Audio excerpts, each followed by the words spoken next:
सच्चिदानंद स्वामी की जय।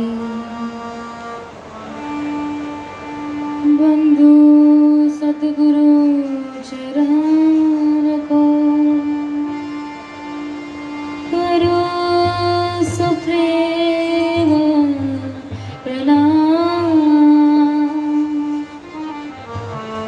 अशुभहरणं मंगलकरणं धनी श्रीदेवचन्द्रजिना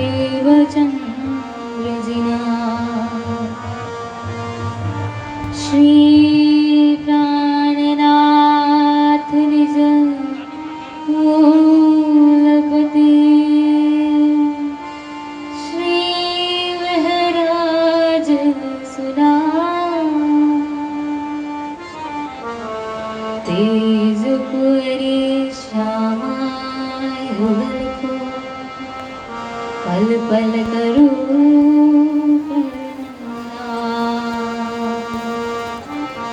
तेज पुरी श्यामाय युगल को पल पल करूं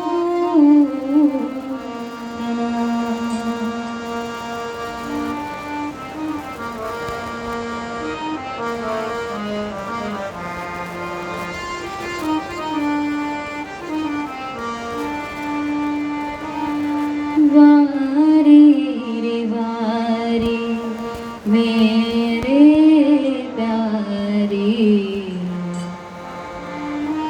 वारी रे वारी वारी रे वारी मेरे प्यारे वारी रे वारी तूक कर डारू या तारा तूक कर डारू या तारा तू पर कुंज विहारी रे वारी वारी रे वारी मेरे प्यारी वारी रे वारी वारी रे वारी मेरे प्यारी वारी रे वारी।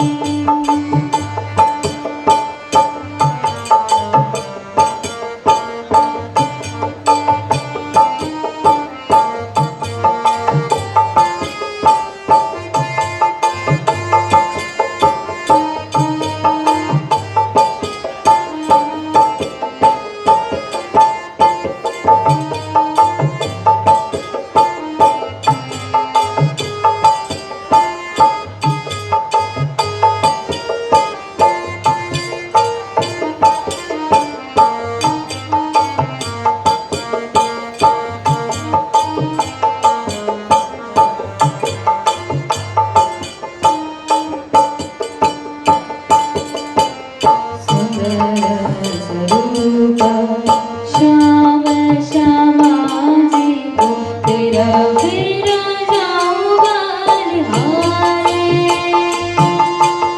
सुंदर स्वरूप श्याम श्यामा जी को तेरा फेरा जाऊं बलिहारी।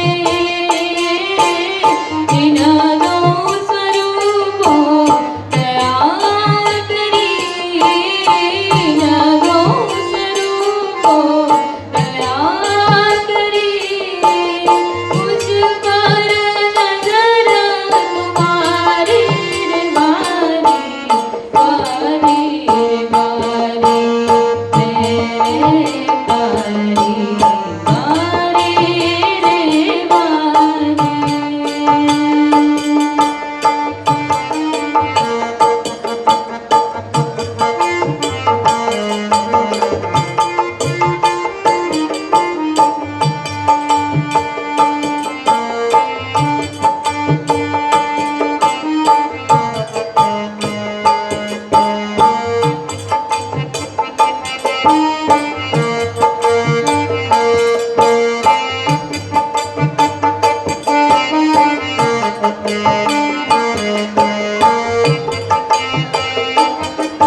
नाही शब्द सोहम जो तत्व पाँच में, ना सट चक्र सिर पवन, त्रिकुटी त्रिवेणी तीनों काल में, ना अनहद अजपासन, ना अनहद अजपासन।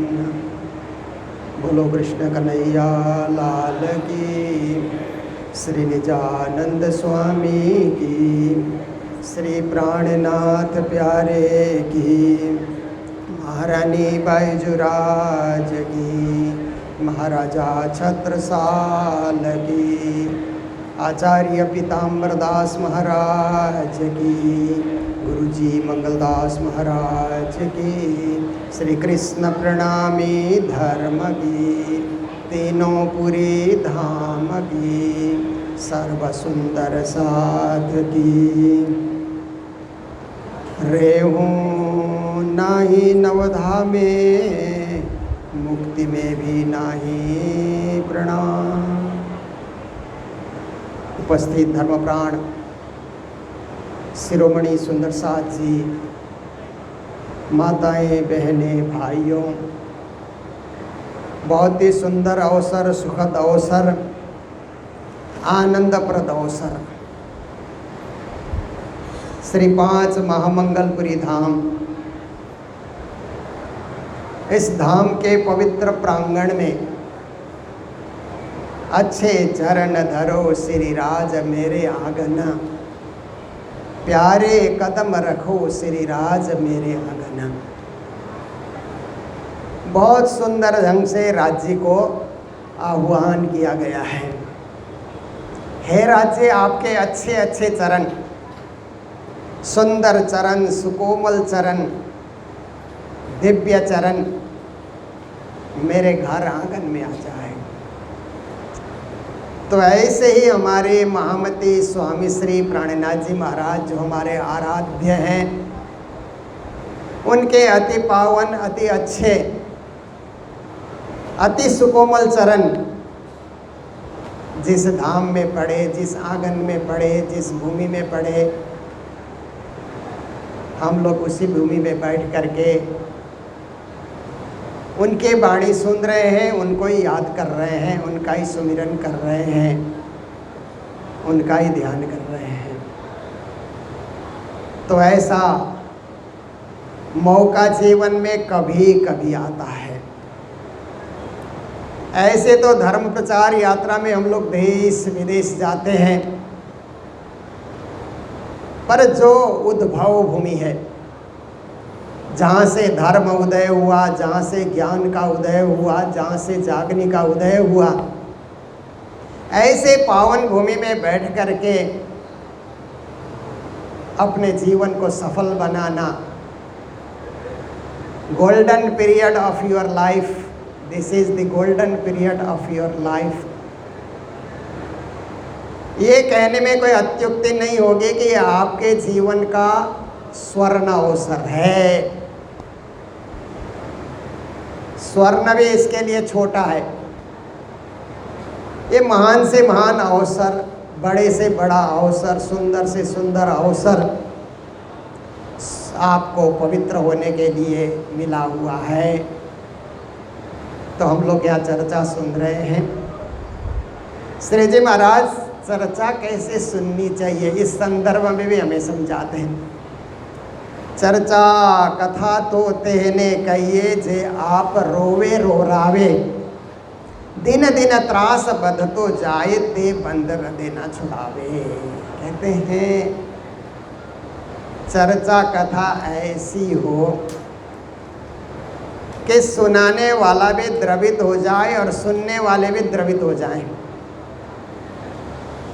सुनाने वाला भी भावमग्न हो जाए और सुनने वाले भी भावमग्न हो जाएं। सुनने वाले के आँखों में भी आंसू छलके और सुनाने वाले के आँखों में भी आंसू छलके। देखिए श्रीमद् भागवत में गोपी गीत की कथा होती है ना, अम्बरीश की कथा होती है, ध्रुव की कथा होती है, प्रहलाद की कथा होती है। आँखों में आंसू छलक आते हैं। कथाकार के भी आँखों में कभी कभी आंसू छलकते हैं। और हम लोग जो बीतक करते हैं ना, बीतक में श्री देवचंद्र जी महाराज घर छोड़कर निकलने का प्रसंग और एक अजनबी से जो सिपाही के भेष में आया था, उस प्रसंग को हम लोग सुनते हैं तो हमारा हृदय द्रवित हो जाता है। सुनाने वाले का भी हृदय द्रवित हो जाता है जब जब वो प्रसंग चलता है। इतना ही नहीं, जब हम श्री देवचंद्र जी महाराज जिस दिन घर में पूजा पधरा रहे थे,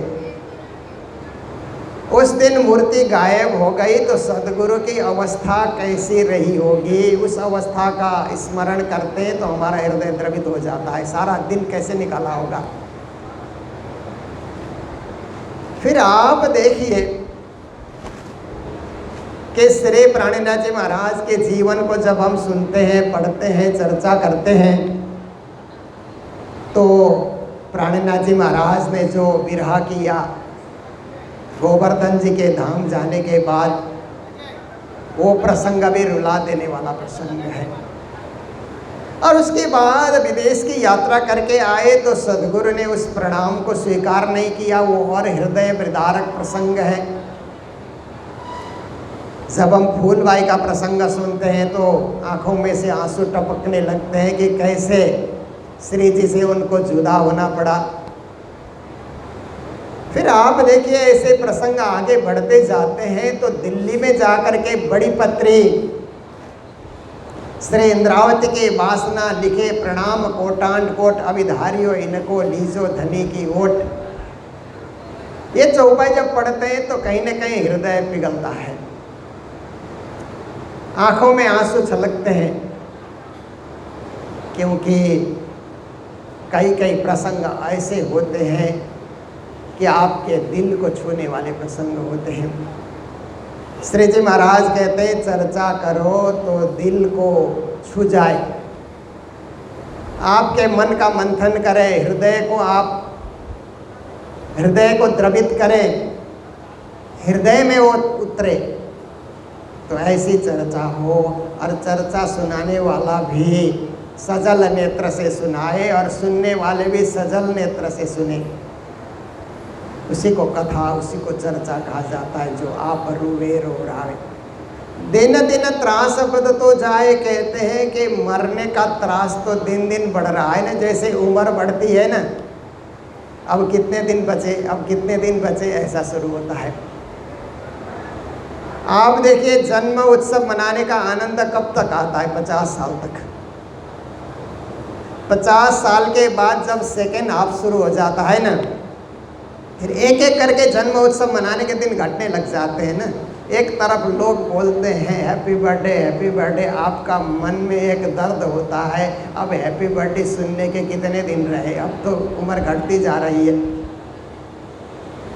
तो देखिए ये त्रास है ना हम लोगों को, मरने का त्रास, मरने का भय। कब दुनिया छोड़ेंगे, कैसे छोड़ेंगे, क्या गति होगी, किस रोग से हम ग्रस्त होंगे, ये डर तो सता ही रहा है, अंदर ही अंदर सता रहा है। जब आप हॉस्पिटल में जाकर के बीमार लोगों को देखते हैं, लगता है कहीं ऐसी बीमारी हो गई, हम क्या करेंगे। त्रास है ना, एक डर है, भय है।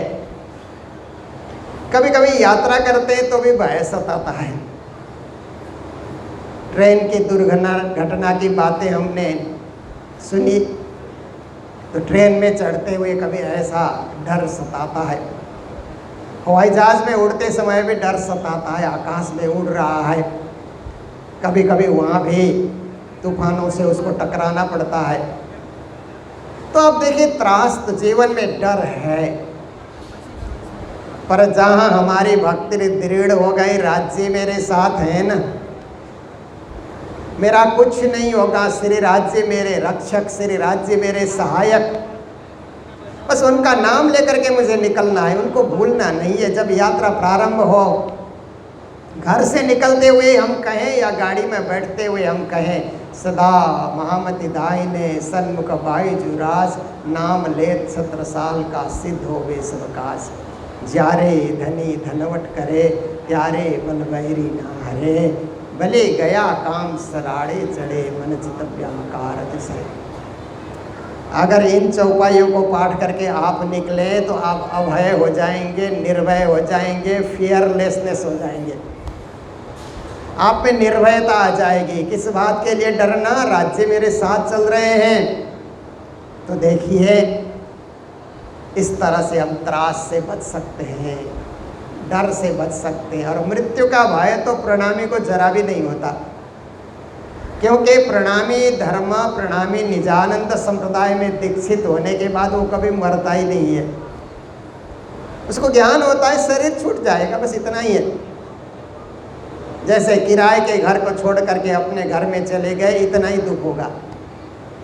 क्या दुख होता है किराए के घर छोड़ने में, वो तो पराया घर है, उसको छोड़ा और अपने घर में चले गए।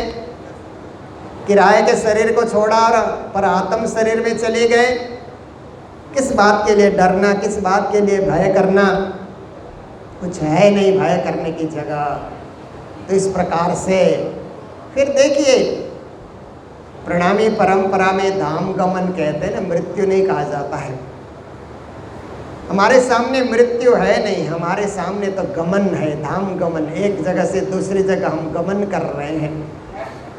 इसलिए चर्चा कथा सुनने से हम निर्भय हो जाते हैं, अभय हो जाते हैं। मृत्यु के भय से भी, मृत्यु के त्रास से भी हम मुक्त हो सकते हैं। ते बंध हृदय ना छुड़ावे, कहते हैं ये संसार का बंधन जो है ना, बांध करके रखा हुआ है हमको। देखिए कितने सुंदर साथ ने इस मेले में आने के लिए सोचा होगा, पर बंधन उनको बांध करके रखा, बंधन में बंधे रहे, इसलिए आ नहीं पाए। आपने बंधन को खोला तो यहाँ आ गए। इसलिए चर्चा बंधन को छुड़ाए, कथा बंधन को छुड़ाए, ये श्री जी का वाक्य है। फिर अगली पंक्ति में कहते हैं, हंसी ठठोली करे हरामी तायले बैठा मंडली मुख, ए नीच कर्म डबोबे नरक में पीछे छुट कब पाओगे सुख। अगर कथा में हम लोग केवल हंसी मजाक करते रहे, कई लोग जोक्स भी सुना देते हैं ना कथा में, कहाँ वाणी की चर्चा हो रही है, कहाँ अपने जोक्स मिला दिया, कहाँ भागवत की गहरी कथा हो रही है उसी में एक आपने हंसी मजाक की बात छोड़ दी। कुछ श्रोता हंसते भी हैं, इस वर्ग के श्रोता भी होते हैं कि कोई ऐसी बात आ जाए तो हम जोर से हंसें। पर देखिए, हंसना तो जीवन का एक पक्ष हुआ ना, दूसरा पक्ष भी तो है, रोना भी है, विरह भी करना है। जीवन एक संगम है, संगम में दोनों प्रकार का सुख का उपभोग करना चाहिए। इसलिए ज़्यादा हंसना मजाक करना ये चर्चा का विषय नहीं है। श्री जी ने कहा ये हंसी ठठोली करे हरामी, उन्होंने हरामी कहा। श्री जी का ही वाक्य है, तायले बैठा मंडले। अब कई क्या करते हैं कि ऐसी मंडली लेकर के चलते हैं, उनकी मंडली में यही सब बातें होती है, यही सब लोगों के बीच प्रस्तुत किया जाता है, तो ऐसा लगता है कहीं हास्य कवि सम्मेलन हो रहा है। तो लोग बहुत हंसते हैं ना हास्य कवि की बातें सुन करके, पर चर्चा कथा वो नहीं है। चर्चा कथा मनोरंजन नहीं है, ये मनोमंथन है, या मन का मंथन किया जाता है। ए सतबानी मथ के कहा ना, या सत्यबानी का मंथन होता है, सत्य आत्मा का मंथन होता है, सत्य ज्ञान का मंथन होता है। इसलिए ज्ञानी जन कहते हैं ये इंटरटेनमेंट नहीं है, इनलाइटनमेंट है। ये अंतर मन का मंथन करने का ये एक सुंदर बैठक है। तो देखिए, ऐसे बैठक में हम सब लोग बैठे हुए हैं और आप सब श्रोतागण भी बैठते ही जा रहे हैं। आप तब जब तक बैठे, इसलिए मैंने ये प्रसंग को छेड़ा। आइए हम किरंतन में जिस प्रसंग को कल से ही हम आगे बढ़ा रहे हैं, और प्रसंग इतना समय सापेक्ष है, समयानुकूल है कि जिस स्थान में हम बैठे हुए हैं, ये प्रकरण का अवतरण भी इसी स्थान में हुआ है।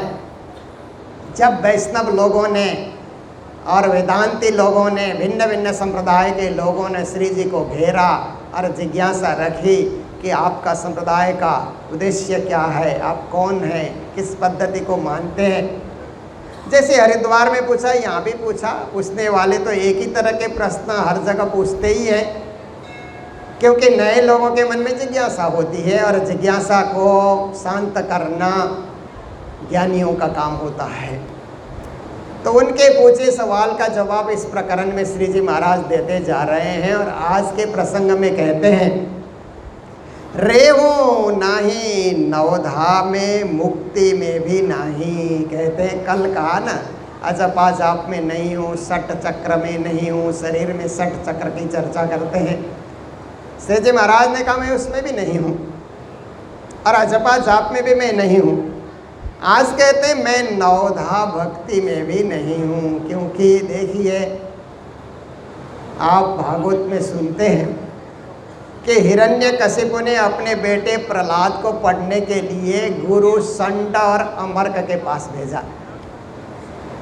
दोनों गुरु दैत्य विद्या सिखा रहे हैं, कैसे ठगना, कैसे लूटना, कैसे मारना, कैसे शस्त्रों का प्रहार करना। हिरण्यकशिपु ने सोचा कि बेटा ज्ञानी हो गया होगा, दैत्य विद्या से निपुण हो गया होगा। आकर के पूछता है, बेटे तुम क्या पढ़ रहे हो? पढ़ रहा हूँ। तो कहा सुनाओ तुमने क्या पढ़ा?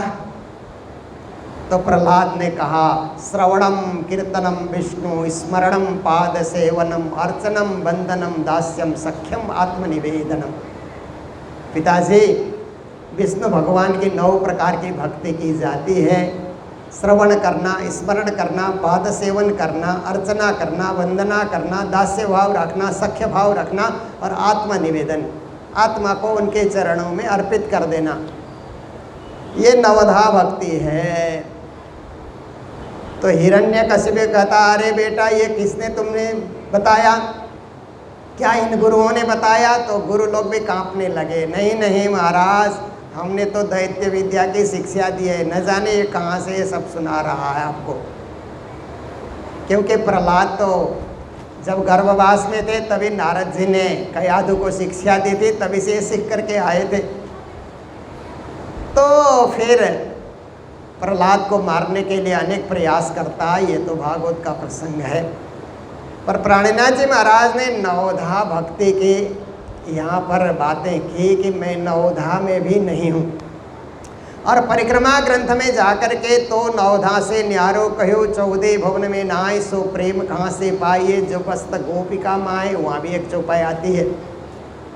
तो नवोधा भक्ति ऐसे आप देखो तो 14 लोक की भक्ति है, विष्णु भगवान की भक्ति है या भगवान नारायण की भक्ति है, पर नवोधा भक्ति भी बहुत कमज़ोर भक्ति नहीं है। नवोधा भक्ति तो हम भी कर रहे हैं। आप यहाँ बैठ करके सुन रहे हैं ना, श्रवण भक्ति हो रही है। आप कुछ मत कीजिए, बस सुनिए, आपको कुछ नहीं करना है। यहाँ बैठ करके कुछ नहीं करना, ना बोलना ना दोहराना, बस सुनिए, दोनों कान खोल करके सुनिए। आपकी भक्ति आधे घंटे तक होती रहेगी, अपने आप भक्ति से आप भरते रहेंगे। जैसे नल का खोल करके नीचे बाल्टी रख दिया जाए तो अपने आप भरता रहता है ना, इसी तरह से ब्रह्म ज्ञान की चर्चा को आप सुनते जाइए, हिले डोले बिना सुनने की कोशिश कीजिए, श्रवण भक्ति अपने आप हो जाएगी।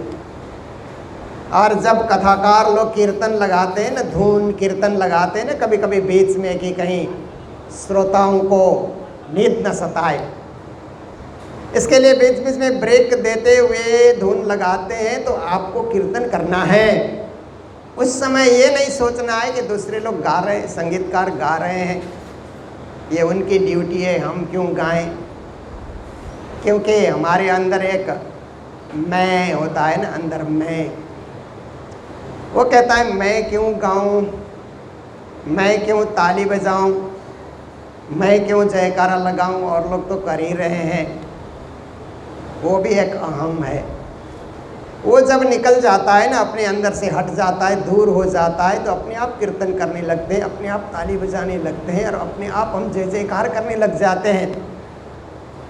तो देखिए, श्रवण भक्ति बैठ करके सुनना, कीर्तन भक्ति धून और भजन में, गाने में धीरे धीरे सहयोग करना।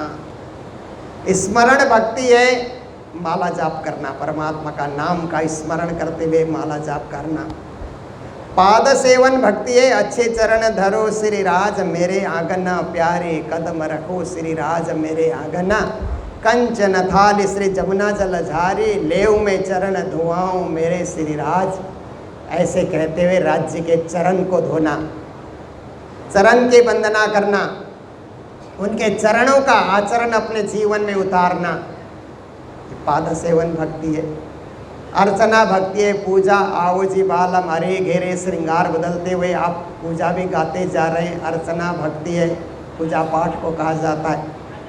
वंदना भक्ति, आप बैठ करके निजानंद को सुमिर के, सतगुरु का कर ध्यान, सुंदर साथ के चरण में दास करे प्रणाम। या प्रातः काल प्रभाती गा रहे हैं, संध्या काल में गौरी गा रहे हैं, ये वंदना भक्ति है।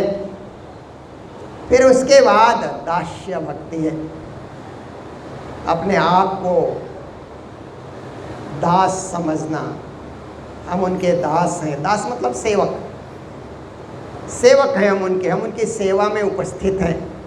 सेवक सेवा भाव में बाड़े प्रेम स्नेह, मेरे में सेवा भाव आ जाए, सेवक का भाव आ जाए। देखिए, वो भी भाव आने से ही होता है। देखिए, आप में सेवक भाव आएगा न, तो यहाँ कहीं भी कचरा आपने देखा तो उठा करके डस्टबिन में डाल देंगे।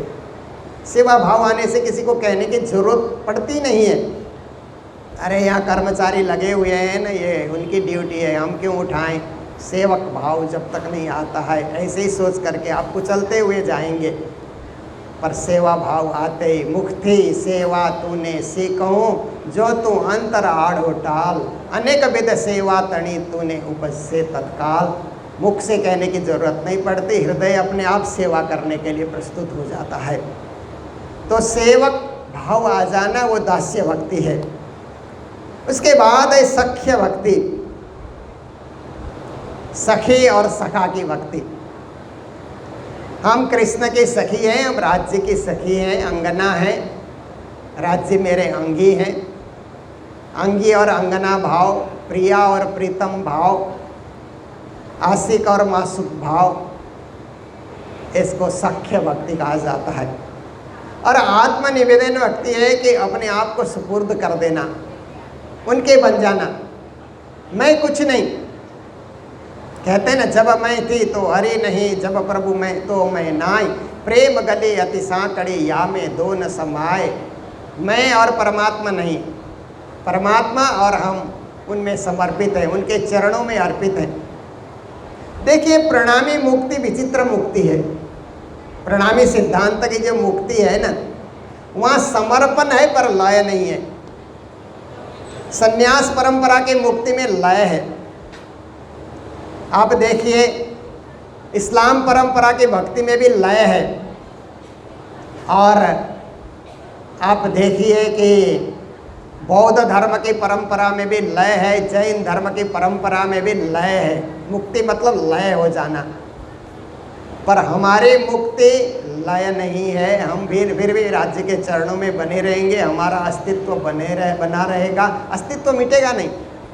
परम धाम जाने से हम अपने अस्तित्व में फिर भी बने रहेंगे, फिर भी सेवा में हाजिर रहेंगे, परंतु अपने हिसाब से नहीं। केवल सेवा भावना से हम वहाँ पर समर्पित हैं। जो भी करते हैं राज्य की इच्छा से करते हैं, खुद की इच्छा से कुछ नहीं करते। ऐसे समर्पण की भक्ति आती है। पर उससे परे प्राणनाथ जी महाराज और एक भक्ति की चर्चा करते हैं, जिसको दसधा प्रेम लक्षणा भक्ति कहा जाता है। नवधा से न्यारो कयो, वो तो प्रेम लक्षणा भक्ति है।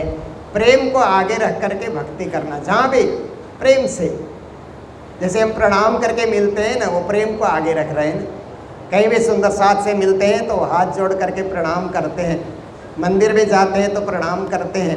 प्रेम को आगे रख करके हम चल रहे हैं। हम गुस्से को आगे रख करके नहीं चल रहे हैं, क्रोध को आगे रख करके नहीं चलते, लोभ को आगे रख करके नहीं चलते, अहंकार को आगे रख करके नहीं चलते। आप देखिए नेताओं को कैसे छाती आगे करके चलते हैं ना। अब देखिए फिर ये जो जितने भी ये डॉन कहते हैं ना, ऐसे लोग होते हैं ना, वो लोग कैसे तन करके चलते हैं ना। वो लोग कभी आपको प्रणाम नहीं करेंगे, क्योंकि उनमें प्रेम नहीं है। उन्होंने जीवन में प्रेम को लक्ष्य नहीं बनाया, अहंकार को लक्ष्य बनाया कि हम क्या है, माफिया हैं।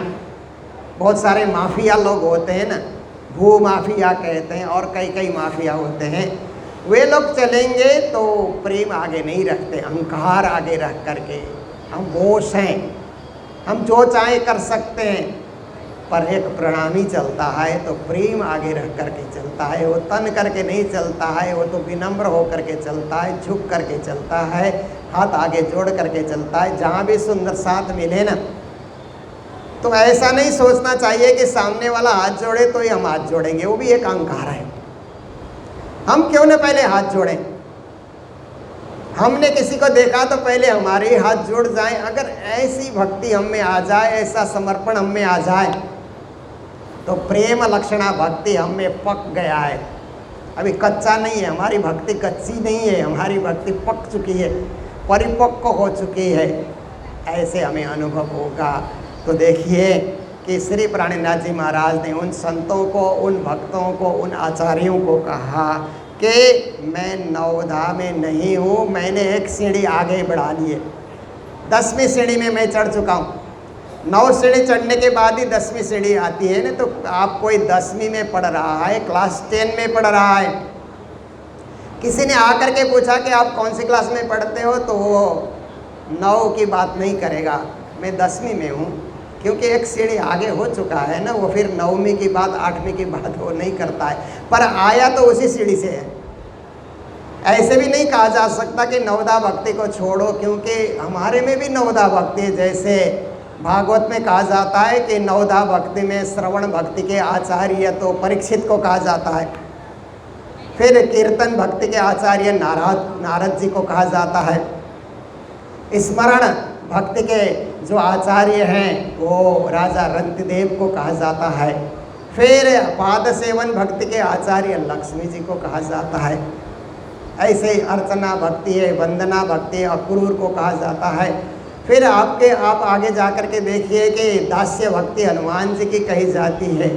फिर सख्य भक्ति अर्जुन की कही जाती है। आत्मनिवेदन भक्ति राजा बलि की कही जाती है। पर हमारे प्रणामी परंपरा में भी हम थोड़ा सा ध्यान से देखते हैं तो सदगुरु ने जो भक्ति की 14 वर्षों निष्ठा बंध वो श्रवण भक्ति थी। देवचंद्र जी महाराज ने प्रारंभ में श्रवण भक्ति की ना, बाद में तो आचार्य बन करके धर्माचार्य होकर के धर्म का प्रचार किया, पर प्रारंभ में उन्होंने श्रवण भक्ति का महत्व बढ़ाया है।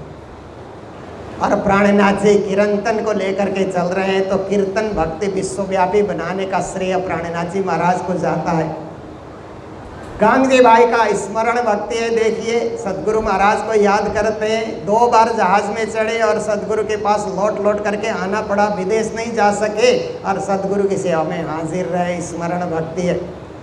बाईजुराज महारानी की भक्ति पाद सेवन भक्ति है। श्री जी की सेवा में कैसे हाजिर रही, काया छाया की भांति महारानी बाईजुराज की उपस्थिति रही। फिर उसके बाद अर्चना भक्ति है तो पूर्ण ब्रह्म से न्यारे आनंद अखंड पारे महाराजा छत्रसाल की अर्चना भक्ति है, पूजा की भक्ति है। फिर वंदना भक्ति है तो वारी रे वारी मेरे प्यारी टूक टूक कर डारू मैया तन ऊपर कुंज बिहारी ललिता सखी की भक्ति वंदना भक्ति है। लालदास जी की भक्ति दास्य भक्ति है। देखिए जहाँ श्री जी रहे वहीं लालदास जी खड़े रहे और श्री जी की पूरी जीवनी उन्होंने लिख डाली। लालदास जी की बीतक है, प्रमुख बीतक दास्य भक्ति। और मुकुंदास जी की भक्ति सख्य भक्ति है। श्री जी ने 18,000 वाणी लिखी तो उन्होंने 17,000 वाणी लिखी। कई लोग कहते हैं उनकी 36,000 वाणी है, पर हमें अभी तक नहीं मिली, क्योंकि मुकुंद वाणी का प्रकाशन हम लोगों ने जब किया तो मैं 2 साल उस वाणी को पढ़ता रहा। पूरे समाज में ढूंढ करके देखा तो 17,205 चौपाइयाँ हमें मिली, जिसे हम लोगों ने प्रकाशित कराया श्री प्राणनाथ मिशन से। पर जहाँ श्री जी के मुझे ऐसा लगा उस समय कि पहले चौपाई लिखते थे ना तो कॉमा ना दे करके विराम देते थे। कॉमा देने की परंपरा थी नहीं, बाद में शुरू हुई तो बीच में विराम देते थे। तो गिनने वालों ने 17 को 34 कर दिया और कुछ गद्य वाणी भी है उसको जोड़ करके 36 कर दिया। पर बाद में हम लोग गिनने बैठे तो इतनी चौपाइयाँ मिली हम लोगों को।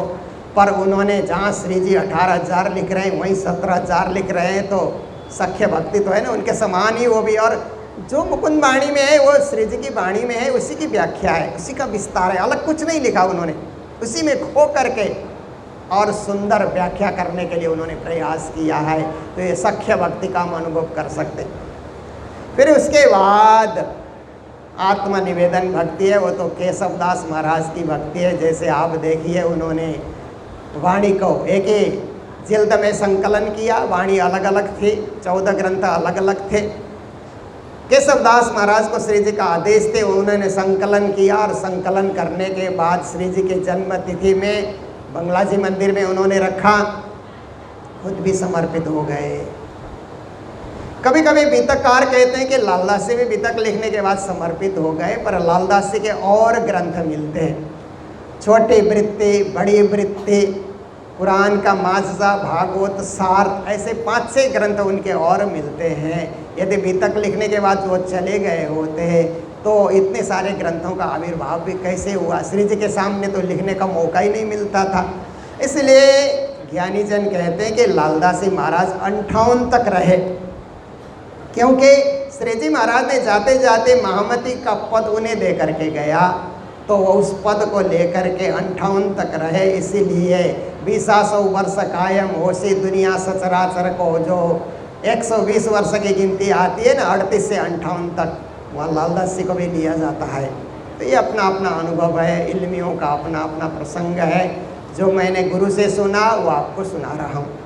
तो आइए, नवधा भक्ति की बात हमारी चल रही है, तो प्रणामी परंपरा में भी नवधा भक्ति के आचार्य हुए हैं। सदगुरु से लेकर के केशवदास महाराज तक हम देखें तो हमारे में भी नवधा भक्ति करने वाले आचार्य हो गए हैं।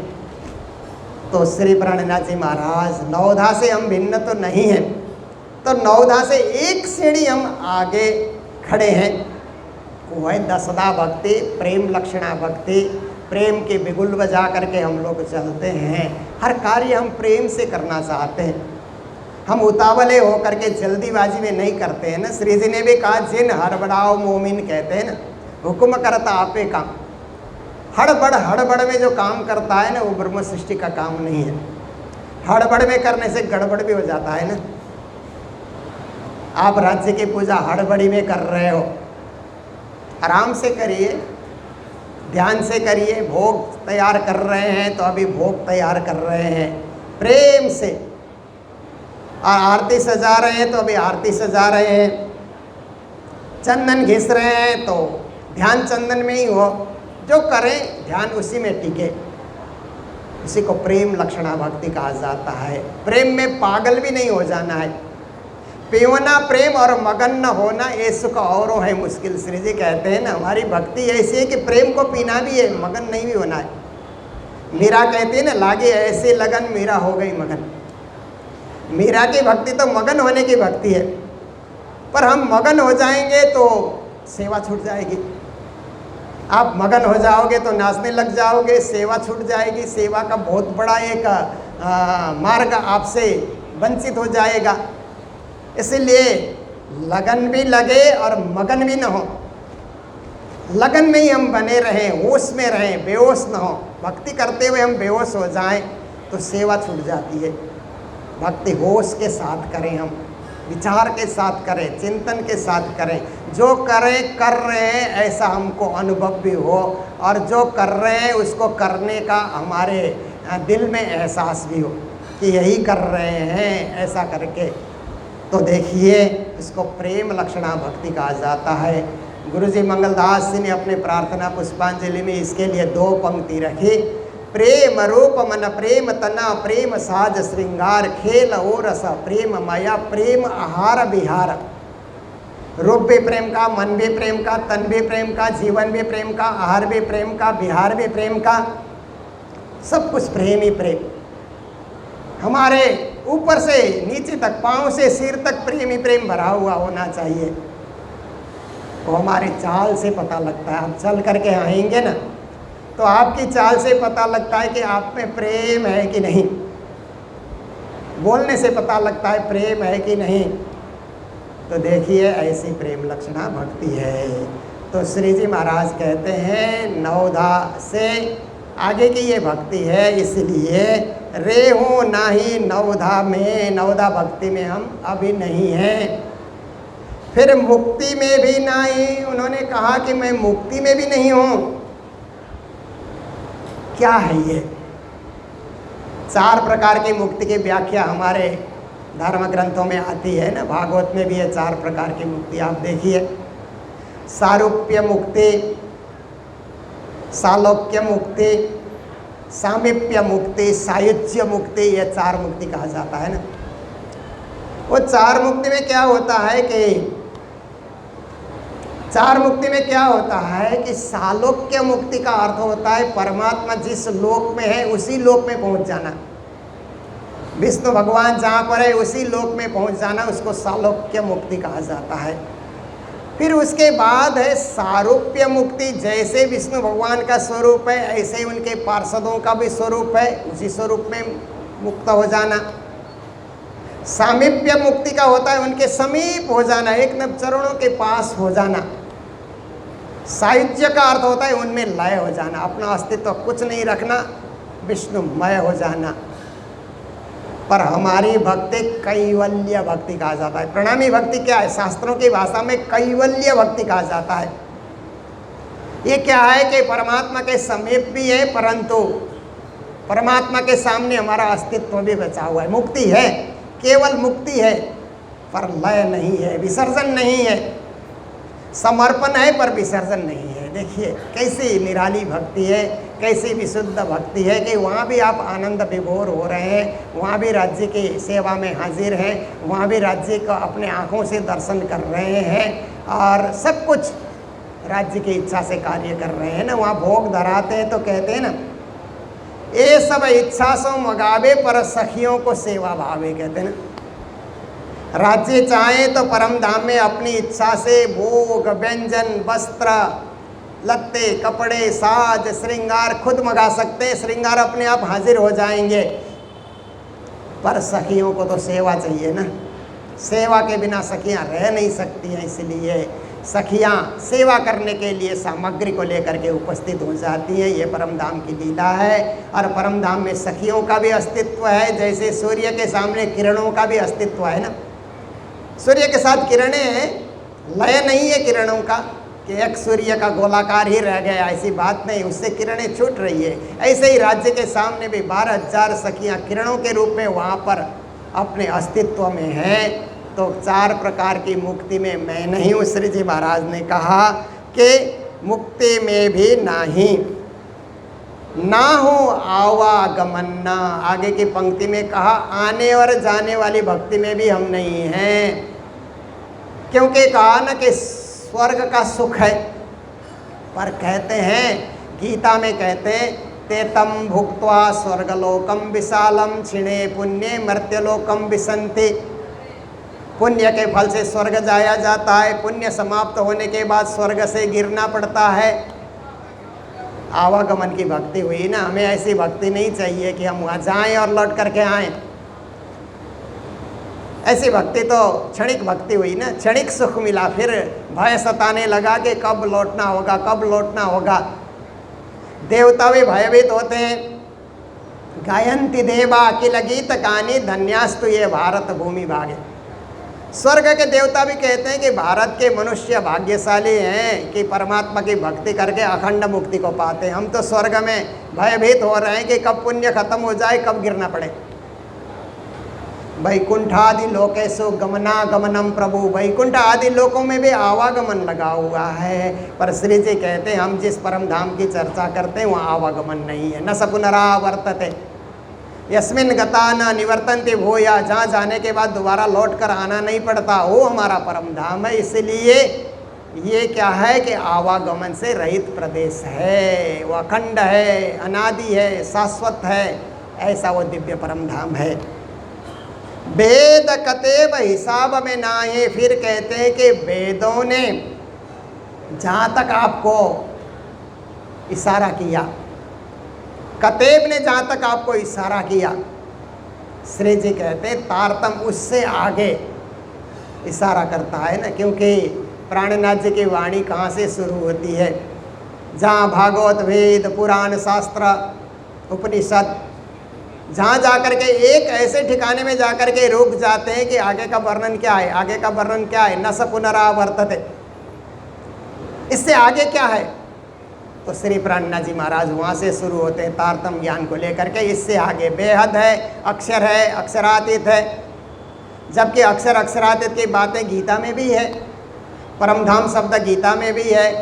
यद्गत्वा न निवर्तन्ते तद्धाम परमं मम, उपनिषद में भी है। परमात्मा परम ज्योति परम धाम परागति। श्रीमद् भागवत में भी है, अहम ब्रह्म परम धाम ब्रह्माहम परमं पदम।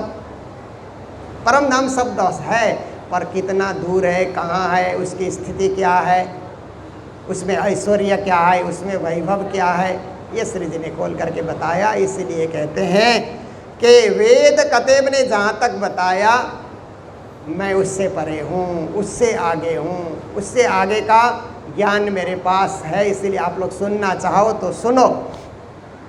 हिसाब में ना ही ये 4 प्रलय हिसाब में किया जाता है ना, नित्य प्रलय, नैमित्तिक प्रलय, प्रकृति प्रलय। जबकि महाप्रलय में सारा ये 14 लोक विश्व ब्रह्मांड, जहाँ तक सृष्टि है, क्षर ब्रह्मांड, क्षर सर्वाणि भूतानि, इसका नाश हो जाएगा। ये जो कैलकुलेशन है ना, ये टाइम फैक्टर है, इसमें भी श्री जी कहते हैं इस हिसाब किताब में मैं नहीं हूँ। फिर कहते हैं ना माहे बाहर ना सुनना, हम इस धरती के अंदर भी नहीं हैं, धरती से बाहर ये जो 14 लोक की सृष्टि है इसमें भी नहीं है, 14 लोक से परे शून्य की सृष्टि है, निराकार की सृष्टि है, उसमें भी मैं नहीं हूँ, मैं उससे भी परे हूँ। इसलिए कहा निराकार के पार थे, 3 पार के भी पार। प्राणनाथ जी का ज्ञान कहाँ का है? निराकार से परे, उससे भी परे, परे से परे का ज्ञान है। देखिए ये बात कहते हुए श्री जी ने गर्व का अनुभव किया। और हमें भी ऐसी बातें करते हुए गर्व का अनुभव करना चाहिए, अहंकार नहीं करना चाहिए। हम परे से परे की भक्ति करते हैं, इस बात का अहंकार नहीं करना चाहिए। परे से परे की भक्ति करते हैं, इस बात का गर्व जरूर करना चाहिए। हम गौरवान्वित हो रहे हैं श्री जी महाराज के ऐसे ज्ञान से। हम अहंकारी नहीं बन रहे हैं, हम किसी से द्वेष नहीं करते, किसी संप्रदाय से हमारा द्वेष नहीं है। सब अपनी अपनी जगह कर रहे हैं, साधना कर रहे हैं, भक्ति कर रहे हैं, मोक्ष पाने के लिए प्रयास कर रहे हैं। पर हमारी भक्ति कहीं निराली है, ये गोपी भाव की भक्ति है, ये परम पद पाने वाली भक्ति है, परम धाम दर्शाने वाली भक्ति है। तो प्यारे सुंदर साथ जी, एक चौपाई का सारांश मैंने आपके समक्ष रखा। आज के दिन हमारे अमरावती के सुंदर साथ ने कहा कि आज महामंगलपुरी धाम के 11वें आचार्य श्री 108 पीताम्बर दास महाराज जी के नाम से आज का भंडारा है।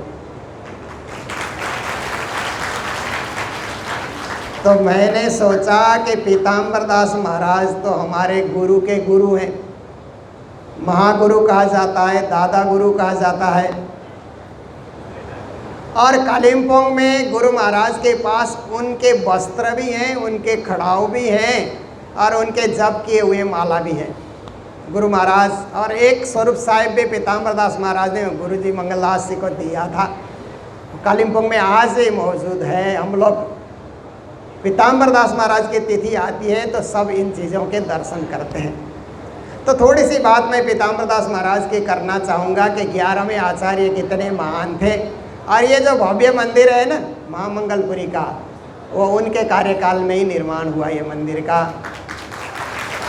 जिसके हम आज दर्शन कर रहे हैं। पीताम्बर दास महाराज से पहले मोहनदास महाराज यहाँ के महंत थे। वो धाम जाने लगे तो उन्होंने अपने वसीयत में लिखा कि मेरे बाद जो भी महंत आएगा, सबसे पहला काम होगा कि मंदिर जीर्ण हो रहा है उसका पुनरुद्धार करे, पुनर्निर्माण करे।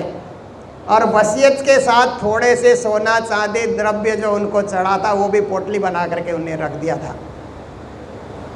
फिर यहाँ के ट्रस्टी, यहाँ के संचालक समिति के सदस्य उस समय के ढूंढने लगे कि कहाँ हमें योग्य आचार्य मिलेंगे। तो पीताम्बर दास महाराज का जन्म तो नेपाल पकरवास में हुआ था 1857 में। जब मंगल पांडे ने ब्रिटिश राज्यों के साथ विद्रोह शुरू किया था ना, उसी साल पीताम्बर दास महाराज का जन्म हुआ। और उनके जन्म तिथि है आश्विन कृष्णा 14, जो प्राणनाथ जी का जन्म है ना, वही पीताम्बर दास महाराज का भी जन्मदिन है। देखिए महापुरुष आते हैं तो कैसे गुरु के कदम पे कदम रखते हुए आते हैं। पीताम्बर दास महाराज 5 भाई थे, वो चौथे नंबर के थे। तो उनके पिता जो थे भक्तदास उनका नाम था, माता का नाम बाल कुमारी था। तो भक्तदास जी और गुरु पीताम्बर दास महाराज को बचपन में प्रणामी दीक्षा मिली थी, तारतम की दीक्षा। तो वह गुरु का नाम था पंडित दयाल दास जी। तो उनके पिता ने सोचा कि मैं 3 बच्चों को नहीं पढ़ा सका, तो चौथे और 5वें बच्चों को मैं संस्कृत विद्यालय में पढ़ाता हूँ। काठमांडू लेकर के आए और सेठ भवानी के घर मंदिर में, सेठ भवानी वो सेठ था जिसने पद्मावतीपुरी धाम में बंगला जी में ताम्रपत्र चढ़ाया है। उनका घर आज भी काठमांडू में मौजूद है, वहाँ मंदिर है, घर के एक तले में मंदिर है। वहीं पीताम्बर दास महाराज और केशव दास जी वहीं रहने लगे विद्यार्थी जीवन में, और पशुपति क्षेत्र में जाकर के संस्कृत का अध्ययन करते रहे। तो जयपाल के जो भी सुंदर साथ पद्मावतीपुरी धाम पन्ना दर्शन करने आते थे तो काठमांडू में इकट्ठे होते थे, हम पन्ना धाम जा रहे हैं, पद्मावतीपुरी जा रहे हैं। पीताम्बर दास महाराज के मन में होता है, अरे हम भी पद्मावतीपुरी धाम जाएं, पर जाने के लिए कुछ खर्चा तो चाहिए, विद्यार्थी के पास खर्च कहाँ से आएगा। तब नेपाल में राणा शासक चंद्र शमशेर राज करता था। उन्होंने सुबह क्या किया, चंदन घिस करके तैयार किया, थोड़े फूल रखे और चांदी के एक थाली में सजा करके सिंह दरबार चले गए। बटुक ब्राह्मण बालक चंदन लेकर के आया है, तो चंद्र शमशेर ने उस चंदन को स्वीकार किया। फिर एक सिक्का उनको दे दिया दक्षिणा। कल भी आना बालक, रोज आना चंदन फूल लेकर के, क्योंकि हम भी दरबार में कार्य शुरू करते हैं तो मुहूर्त अच्छा होता है हमारे लिए। 1 साल तक पीताम्बर दास महाराज रोज सिंह दरबार जाते रहे और चंदन करते रहे। एक सिक्का दक्षिणा में उनको मिलता रहा। 365 दिन में 365 सिक्के हो गए। उन्होंने सोचा मेरा काम बन गया, अब मुझे दरबार जाने का कोई मतलब नहीं है, मुझे तो पद्मावतीपुरी धाम पन्ना जाना है। तीर्थ यात्री सुंदर साथ के साथ पन्ना धाम आकर के पहुँचे और पन्ना धाम में उस समय घूमट जी में गुलाबदास नाम के एक पुजारी थे, वाणी के ज्ञाता थे। उनके साथ उन्होंने तालीम शुरू की और उन्हें गुलाबदास पुजारी ने चंदन घिसने की सेवा दी। आज भी घूमट जी में जाते हैं ना तो बड़ा सारा वहाँ पर चंदन घिसने का वहाँ प्रबंध है ना। पीताम्बर दास महाराज वहाँ चंदन घिसते थे राज्य की सेवा के लिए। 12 साल तक पन्ना धाम में रहे। वाणी, बीतक, चरचनी, विराट, शास्त्र, जे पुराण जो भी पढ़ना है पूरा उन्होंने वहाँ पर अध्ययन किया। तो अंतर मन में प्रेरणा मिले, जागनी करो पीताम्बर दास, तुम अब वाणी विद्या में पारंगत हो चुके हो, जाओ जागनी करो, ऐसा प्राणनाथ जी का आदेश मिला। फिर वहाँ से जागनी करने के लिए पहले तो काठमांडू पहुँचे, जहाँ से आए कुछ जागनी नहीं हुई। प्रवचन तो सब लोग सुनते हैं पर जागनी नहीं होती है। फिर वहाँ से इलाम आए, नेपाल के पूर्व जिला में, वहाँ भी बड़े प्रवचन हुए, काफ़ी लोग सुनने आते हैं। तारतम कोई नहीं सुनता है, तारतम कोई ग्रहण नहीं करता है। उसके बाद दार्जिलिंग चले गए, टकबर, कालिम्पोंग इच्छे में गए जहाँ पहले से मंदिर बने हुए थे, जलपाईगुड़ी में गए, फिर रेल में चढ़ करके तेजपुर पहुँचे, आसाम।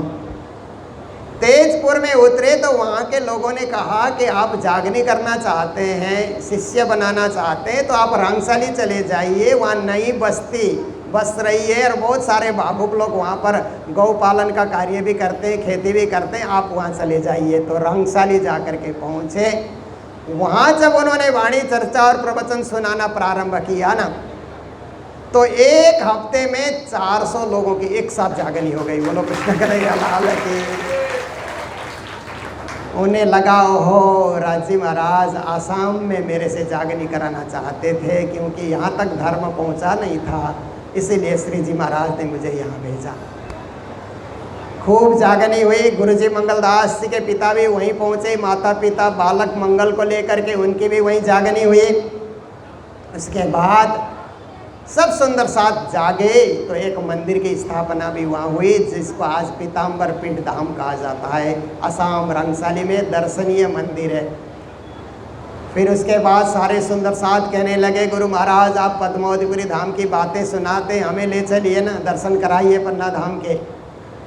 जागे हुए सुंदर साथ की मंडली लेकर के पन्ना आए और सारे मंदिरों के दर्शन करा रहे थे, प्रवचन कर रहे थे। तो सूरत के ट्रस्टियों ने देखा कि इतने महान और देदीप्यमान संत हमें सूरत के लिए चाहिए। तो यहाँ के कमेटी मेंबर ने कहा, महाराज जी सूरत की गादी खाली है, आप सुशोभित कीजिए, हमने आपको पहचान लिया है, इसलिए आप वहाँ की शोभा बढ़ाइए। तो पीताम्बर दास महाराज ने कहा, यह भी राज्य का ही आदेश है। अपने छोटे भाई को कहा कि आसाम के सुंदर साथ को तुम संभालो, केशव दास जी को सौंप दिया। खुद यहाँ चल करके आए, पन्ना धाम में ही उनको साल उड़ा करके यहाँ के महंत घोषित कर दिया गया। फिर यहाँ आए, यहाँ भी गादी पे प्रतिष्ठित करके 11वें आचार्य के रूप में नियुक्त हुए। 1857 में उनका जन्म हुआ था। 1903 में यहाँ गादी पे प्रतिष्ठित हुए। फिर उसके बाद उन्होंने देखा तो पहले वाले महंत के वसीयत को उन्होंने देखा कि जो भी महंत बनेगा पहले मंदिर का सुंदर निर्माण कराए। तो उन्होंने भी जीवन में इस चैलेंज को, मंदिर बनाना कोई साधारण कार्य नहीं होता है, स्वीकार कर लिया उन्होंने। और फिर यहाँ से सारे गुजरात में उन्होंने रामत की, धर्म प्रचार यात्रा को रामत कहा जाता है ना, पंजाब में भी रहमत करने पहुंचे, पूरे पंजाब में जो आजकल पाकिस्तान में, वहाँ भी उन्होंने पूरा भ्रमण किया। उनके पास 1 लाख रुपया इकट्ठा हो गया उस समय मंदिर निर्माण के लिए। फिर इंदौर में एक सेठानी थे श्री बाई भंडारी, उन्होंने अकेले 1 लाख रुपया पीताम्बर दास महाराज को मंदिर निर्माण के लिए भेंट की। 2 लाख रुपया हाथ में लेकर के उन्होंने निर्माण शुरू किया। जयपुर से सारे निर्माण करने वाले मिस्त्री कारीगर वहाँ से आए। 2 साल तक निर्माण कार्य चलता रहा, निरंतर 2 साल तक निर्माण कार्य चलता रहा। देखिए कितनी कारीगरी है, पत्थर की कारीगरी है। यहाँ जितने मूर्ति है ना, पत्थर के मूर्ति है, और कैसे कारीगरी के साथ ये मंदिर सजाया गया है। फिर इसका भव्य उद्घाटन समारोह हुआ।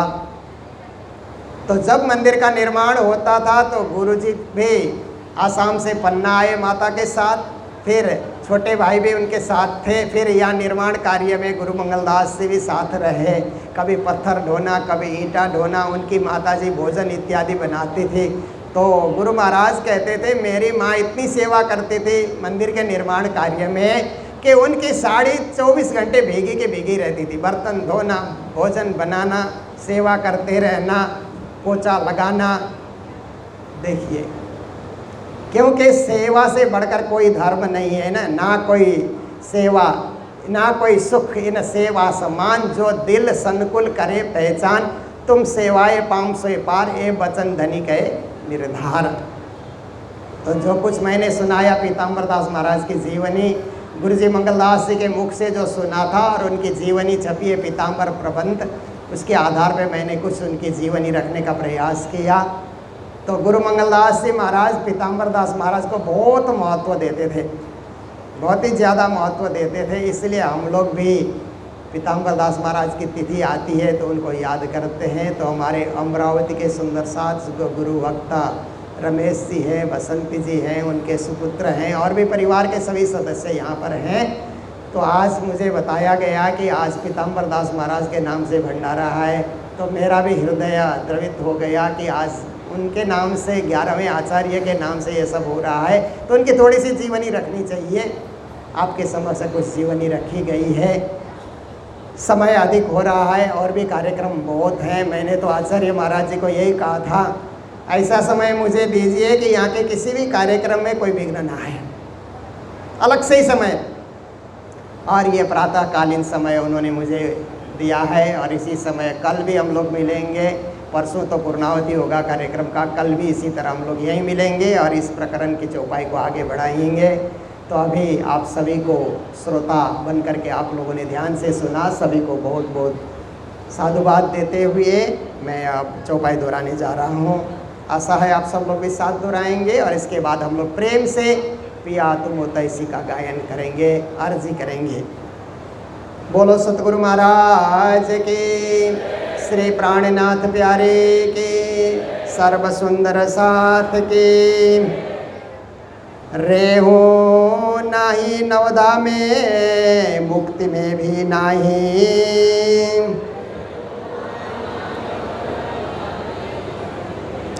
ना हो आवागमान,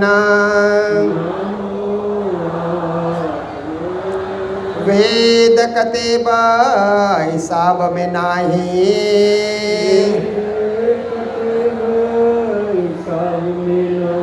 ना माहे बाहिर ना सुना,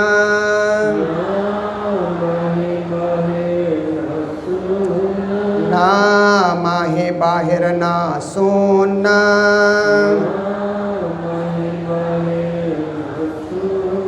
बोलो श्री प्राणनाथ प्यारे के, श्री धाम के धनी के प्रणाम। पिया तुम कैसी जियो, मैं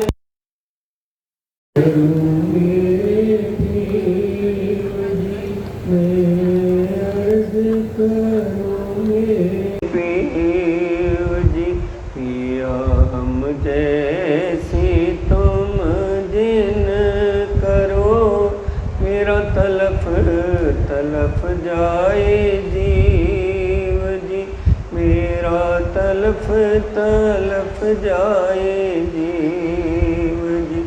पिया जीव रातों जीवे नहीं, क्यों मीटे दिल की प्यास। तुम बिना किन से कहूँ, पिया तुम हो मेरी आस जी, पिया तुम हो मेरी आस जी। पिया आस वीरानी में तो करूँ, पिया जो कोई दूसरा सब वेद वाला जी सामरथ, दिन रैन जात रोए रोए जी, दिन रैन जात रोए रोए जी। पिया जन्म दी जो मैं उती, सो तुम देखते की जी। पिया जब तुम आप दिखाओगे, तब देखूंगी नैन नजर जी, तब देखूंगी नैन नजर। ये पुकार पिया मेरी सुन के, दिल करो अब जीन। पल पल खबर जो लीजियो, एती अर्ज करी दुल्हन, एती अर्ज करी दुल्हन। पिया एती अर्ज में तो करी, जो बीच पड़ी अंधा अंतर आड़ी टाल के दुल्हे कंठ लगाए जी, दुल्हा लीजे कंठ लगाए जी। पिया कंठ सो कंठ लगाए के, कीजिए हास विलास। मिया वारुणी जाए शीरिंद्रावती, धनी राखो कदमों के पास जी, पिया राखो चरणों के पास। पिया तुम दुल्हा में दुल्हन, और न जानूं बात। इश्क सो सेवा करूं, सब अंगों साक्षात। पिया सब अंगों साक्षात। पिया सदा सुख दाता धाम धनी, क्या कहूँ किन सो बात। श्री महमत युगल स्वरूप पर, वारी अंगना बल बल जात जी, वारी अंगना बल बल जात जी। पिया सदा सुख दाता प्राणपति, क्या कहूँ क्या बात। श्री महमत युगल स्वरूप पर, वारी अंगना बल बल जात जी, वारी अंगना बल बल जात जी। पिया तुम हो तैसी की जियो,